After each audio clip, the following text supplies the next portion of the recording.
what's up guys? Welcome to another POV test drive, and today we actually have a familiar face, Nick here. As some of you might remember, a few weeks ago I drove his bright yellow Toyota MR2 Turbo, and actually that was one of the best, one of the most fun cars I've driven on my channel so far. It was very nicely modified, had enough power, tasteful mods all around. So, but today he's brought an altogether different beast. This is a 95 BMW M3. And of course, this is the E36 generation. Do you want to say a few things about the car and what modifications you've done to it? Sure.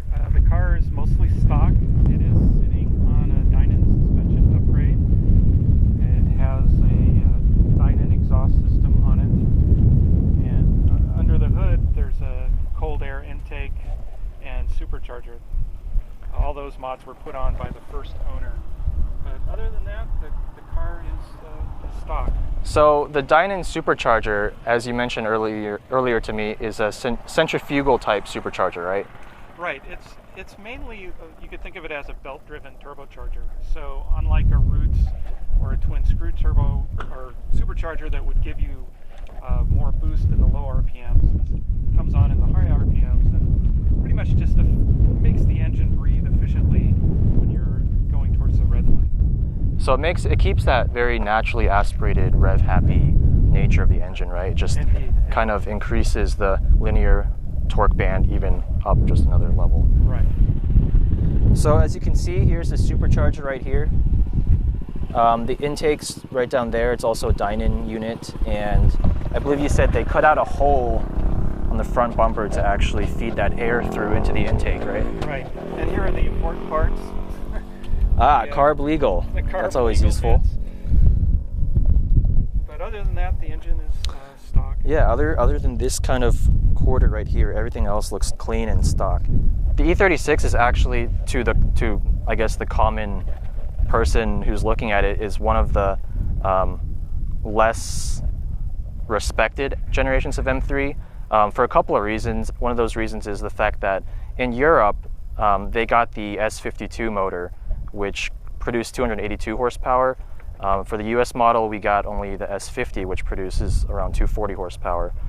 So that's a decent difference there. And then also just looking at the car, I mean, this one's bright yellow, so it is kind of flashy. But compared to the other generations of M3, it doesn't have as much visual kind of appeal to it to differentiate it from the base 3 Series, in my opinion. You don't see huge widened fender flares or like bulging hoods or anything like that. But at the same time, you know, to me, I think it looks like a very classy car, and it doesn't need all that extra aero flair to make it stand out. As a friend of mine says, this is my adult sports car. Exactly. And I was just driving it slowly earlier, and it's actually very, very comfortable, very refined. And being one of the first German cars that I've driven on my channel, you can definitely tell the difference right away between this and the Japanese cars, or even the Corvette I drove. The interior just doesn't feel as well put together as this one. Yeah, the car has a very solid feel to it. Definitely. It has that German heavy door clunk. Yes. So yeah, let's take it for a drive and see how it does. Okay. So for a car that's essentially based off of a family sedan, I actually really like the driving position. The seating position, you feel like you're sitting more in the car versus on top of it. The driver controls also fall to hand very nicely. The steering, I want to say it's a hydraulic system. I could be mistaken, but it's very light, it's very direct, and the steering ratio itself is much quicker than most of the other cars from the 90s that I've driven. So it's a lot easier to kind of turn into the hairpins without putting in a whole lot of steering effort. This shifter feels very, very similar to all the other BMW shifters I've used. It has a very kind of rubbery notchiness to it, and usually I don't like notchiness. Like in the Subaru WRX and other Subarus, that kind of rubber notchiness makes it very vague when you're shifting into the gears, but this one has a nice positive click when you shift into the gates, so the notchiness helps it feel a little bit more easy and light to use.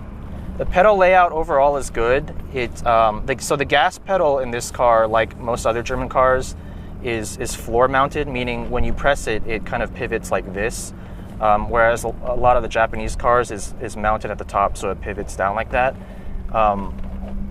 But overall, it's still very easy to heel toe. The brake pedal is extremely close to the gas pedal. And in terms of heel towing, it's probably the easiest car I've ever driven. The one thing that I'm not a huge fan of with the pedals is the clutch, since it engages very nicely, smoothly, it's forgiving, but the throw itself is really, really long. So I actually had to take a few minutes to adjust my seating position closer, because, you know, my normal seating position would be a good like inch or two further away from the steering wheel than this, but because I can't really reach the bottom of the clutch pedal, I had to adjust it for that. And the seat itself is pretty supportive as well. It has good side bolsters, not only for your torso, but also for your thighs. It's got pretty aggressive bolsters on the side here. So it holds you in place well in the corners. The material itself is a little stiff for my liking, but since I'm only driving this for a short period of time, it's a pretty good seat. So a few specs on this car, being the USDM model, the 1995, which is the first year that we got it here, it has the S50 B30 engine. And so that's a 3-liter inline-6, naturally aspirated, 24 valve, you know, dual overhead cam, the usual. But it's producing 240 horsepower, around 6,000 RPMs, and 225 foot-pounds of torque. In the later model of the E36 M3, they actually put in a different version of the S50 B30 motor, or I think it was called S50B, or was it S52? I believe it was the S52, right? Okay. So that was still a 3-liter, but it produced a little bit more torque. More torque because it had Vanos on both the intake and the exhaust. Okay, so it had a variable valve timing, which BMW calls its Vanos system, on both intake and exhaust valves, whereas this one has it only on the intake, I'm assuming. Right. So this car weighs around 3,200 pounds or a little more. So it's not exactly light by my standards, since I'm used to driving cars that are more in the 2,300 to 2,800 pound range. But if you compare that to M3s of today, which are well over 3,500 pounds, this is still a comparatively light car. And with 240 horsepower from the factory, I think you could do 0 to 60 in around 5.5 to 6 seconds, and quarter mile and maybe in the mid 14-second range. So it was still quick enough. But with this Dinan Supercharger kit, should be pushing more around 290 to 300 horsepower. Yeah, that's what I expect. So getting pretty close to that 10 pounds of curb weight per horsepower ideal kind of power to weight ratio. All right, so let's do a quick run here and see how it does.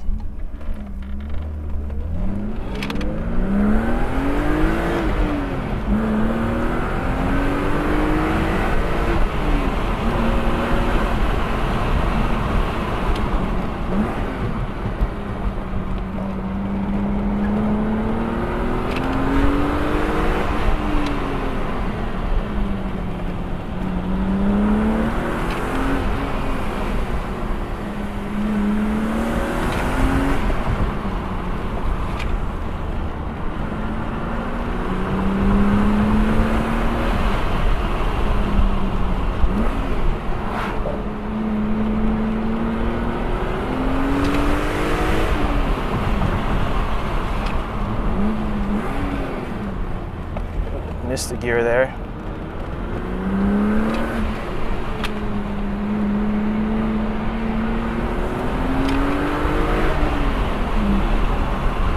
Yeah, keep going to 5th. I think just that is a good enough taste of the power of this car, actually. If you had told me it was 330, 340 horsepower, I actually would have believed you.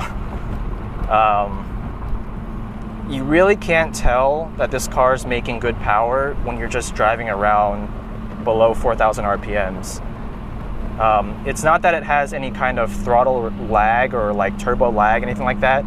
It's just the fact that being a centrifugal supercharger, it gives you additional power when you rev it harder and higher. So keeping it below 4,000 revs, it really feels probably just like a stock M3, right? I would imagine so. But when you rev it out to 6,500, it really, really builds that boost progressively.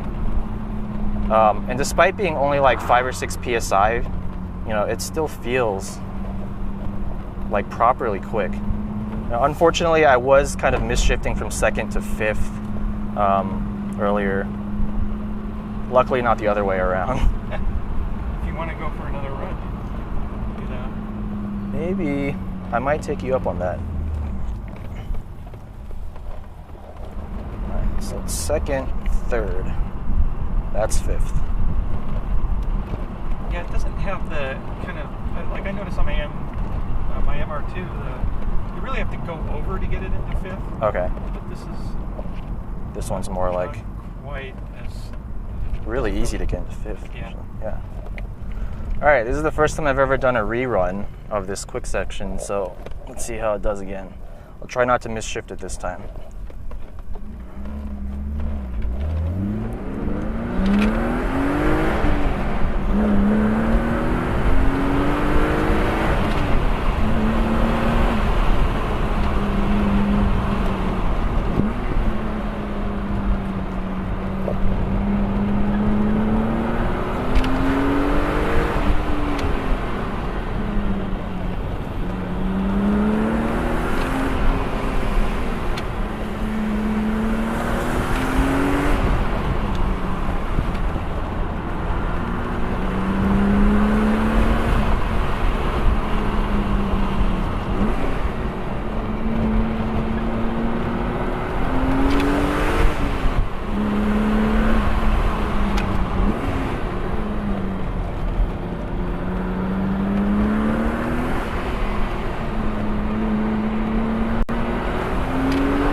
Yep, there it is.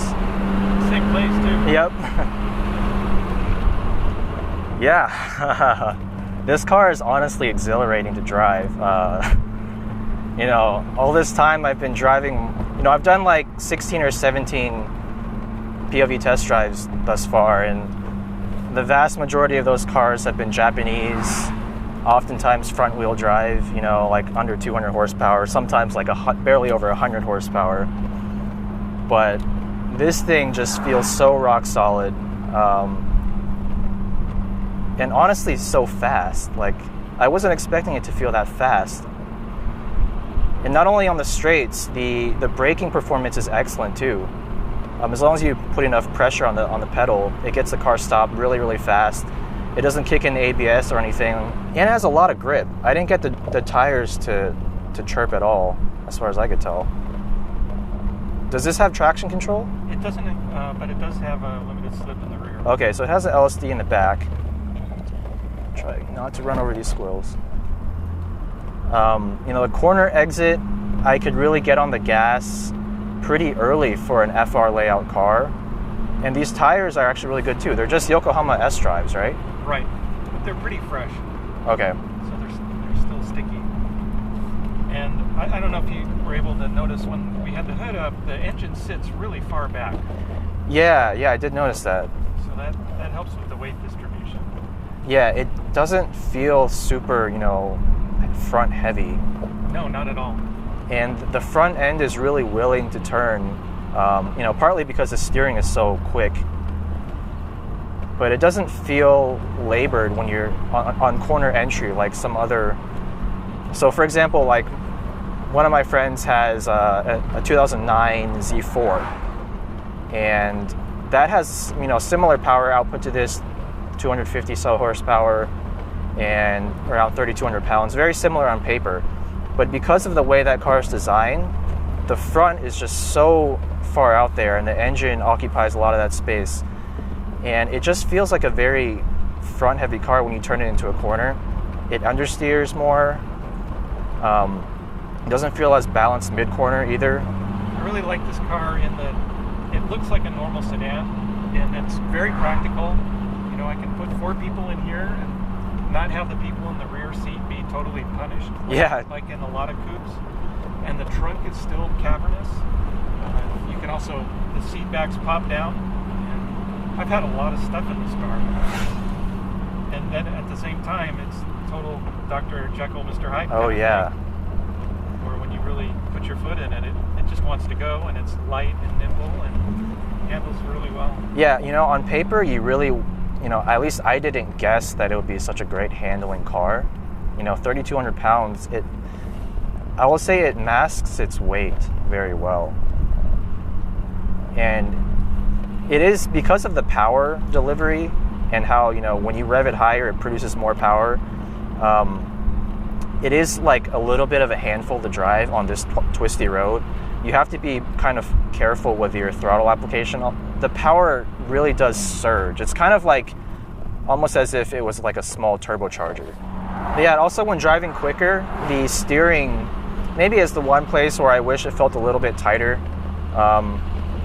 It still feels really light in the corners. I prefer steering that loads up better when you're turning it and you're cornering harder.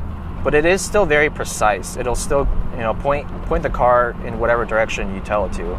And another thing I want to mention is that I'm a big fan of the suspension setup. You know, I don't know how it compares to the stock OEM dampers and springs, but this setup with the Coney yellows and the Dinan springs, it feels perfectly suited for a car that you can drive to work on some days, but still you want to even take it to the track. I think it would hold up just fine. And compared to your MR2 Turbo, it does feel a lot more forgiving.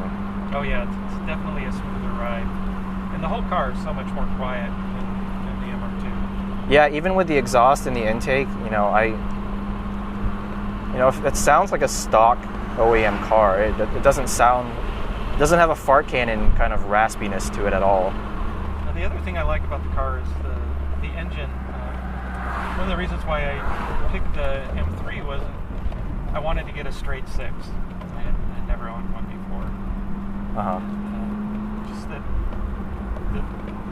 Just the sound of the engine and the delivery is a little bit smoother than a 4. Yeah, it's got that internal kind of balance to its inline 6 design where you don't feel much vibration in the cabin, and the power delivery is just so smooth and so progressive. And it's got that nice deep kind of guttural sound to it as well. So yeah, BMWs are known for their inline 6s, and this is the first M3 that came with an inline 6. So, you know, in that sense alone, that should, you know, this car should get more credit than it deserves, in my opinion. When you talk to most people about M3s, they're like, oh yeah, they want an E36, or if they're more old school, they want the E30, or if they want something super like more new and refined, like an E92 or something like that. But most people overlook the E36, and you know, the market price reflects that as well, because I think for one of these in decent condition with 100 and something thousand miles, you can pick up for close to 10 grand. Oh yeah, that's completely doable. Yeah, and honestly, I think 10 grand is a steal for one of these. But how's this car in terms of maintenance and reliability? I've had some sorting I've had to do. I had a temperature sensor go out, and like I said, I had to do the brakes, and then I had the supercharger rebuilt. That was a pretty big ticket item. Okay. The shifter was pretty sloppy when I got it. I had the shifting mechanism gone through. There's all new bits down there. So, you know, even at 10K, if you can find one in the 120s and it's not burning oil, might be really a good pickup. Yeah, it would be. Yeah, you might be looking at doing the Vanos valve pretty soon, around that mileage. That's about $700-800 repair. Okay, not too bad. But I think just from what I've read about this car's reliability, you know, the engines are rock solid reliable. They'll go to 250,000 miles easily, but there's just a few things that are more prone to wearing out quickly. But if you do the preventative maintenance on those, then it's not really an issue. For example, something minor like the sagging headliner, right? And the cooling systems are known to be not the best. The radiator tends to warp over time. So, you know, if you're looking to pick one up, make sure that's the cooling system has been done recently. And also, I believe the suspension bushings on this car generally like to be replaced after about 100,000 miles.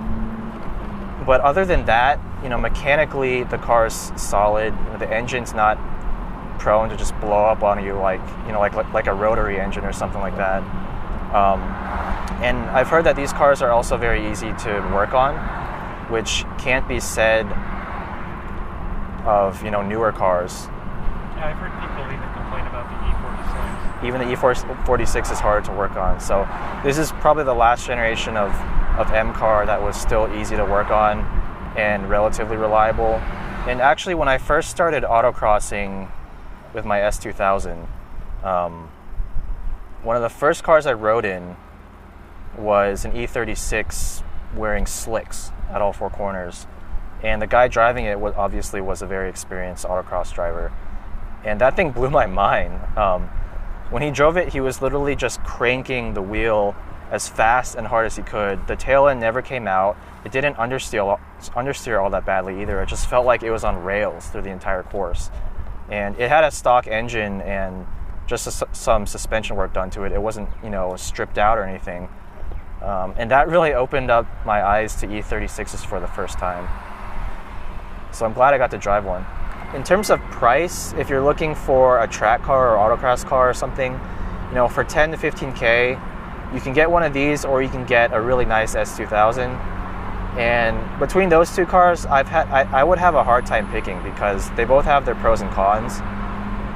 S2000's a lot lighter. It's more nimble at low speeds. Has a higher revving engine that produces actually the same power as a stock E36. But at the same time, it's just a way less comfortable ride. It really isn't a car that I would want to live with on a daily basis. It's a two-seater, obviously. You know, there's pros and cons to both sides. You'd have to test drive both to see what you're really into.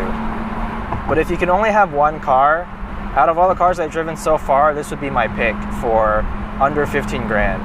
You know, before I used to say, you know, hot hatches are the best thing ever. Just get a hot hatch.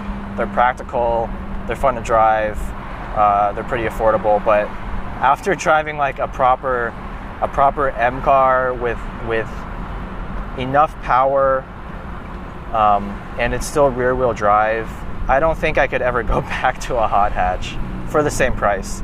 So this is the first M3 that I've driven in the canyons. So if any of you guys have an E46, E92, E30, you know, anything, and you want me to review it, please let me know. I'd be more than happy to see how it compares. So thanks again, Nick, for letting me drive your car. Oh, you're most welcome. You know, after the MR2 Turbo, I guess I shouldn't be surprised that your other car is also so well sorted. I like your taste in cars. Oh, thank you. Just put it that way. So as always, if you guys like my video, please comment, subscribe. I'll be doing a few more videos in the near future, including another track day. I signed up for another track day with the NSX December 13th. So look forward to that, and I'll see you guys next time.